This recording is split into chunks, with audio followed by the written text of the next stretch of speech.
જૂના દીવા સહિતના 3 ગામમાં ચૂંટણીની કામગીરી માટે ગયેલ ટીમોનો વિરોધ કરાયો હતો. દિલ્હી મુંબઈ એક્સપ્રેસ હાઈવેના વર્તનનો પ્રશ્ન હજી ઉકેલાયો નહીં હોવાથી ખેડૂતોમાં રોષ જોવા મળી રહ્યો છે. શનિવારે બૂથને અનુલક્ષી કામગીરી કરવા ગયેલ મામલતદાર તથા તેમની ટીમને અસરગ્રસ્ત ખેડૂતોએ રોકી નારેબાજી કરતા વાતાવરણ ગરમાયું હતું. જ્યાં સુધી યોગ્ય વળતર સરકાર નહીં આપે ત્યાં સુધી ગામમાં ચૂંટણીલક્ષી કામગીરી માટે આવવું નહીં તેમ કહી વિરોધ કરાયો હતો. જૂના દીવા, પૂનગામ અને નાગલના સરકારી કર્મચારીઓનો વિરોધ કરાયો હતો.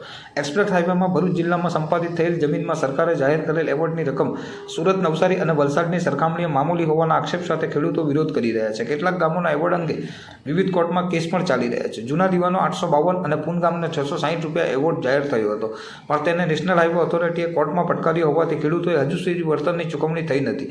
ખેડૂતોની વારંવારની રજૂઆત છતાં કોઈ નિવાડો આવતો નહીં હોવાથી ખેડૂતો હવે ચૂંટણી બહિષ્કારના મિજાજમાં છે. અંકલેશ્વરના મામલતદારે તેમની ટીમ ચૂંટણી અનુલક્ષી બૂથ સર્વે કરવા માટે અંકલેશ્વરના જૂના દીવા ગામ ખાતે પહોંચતા ખેડૂતોએ તેમને માર્ગમાં જ રોકી દીધા હતા અને નારેબાજી કરી ગામમાં ચૂંટણીલક્ષી કોઈ કામગીરી કરવા આવવું નહીં તેવું સ્પષ્ટ જણાવીને વિરોધ કરી સૂત્રોચ્ચાર કર્યો હતો. આ ઉપરાંત પૂનગામ અને નાગલ ગામમાંથી પણ ટીમને પરત કરી હતી.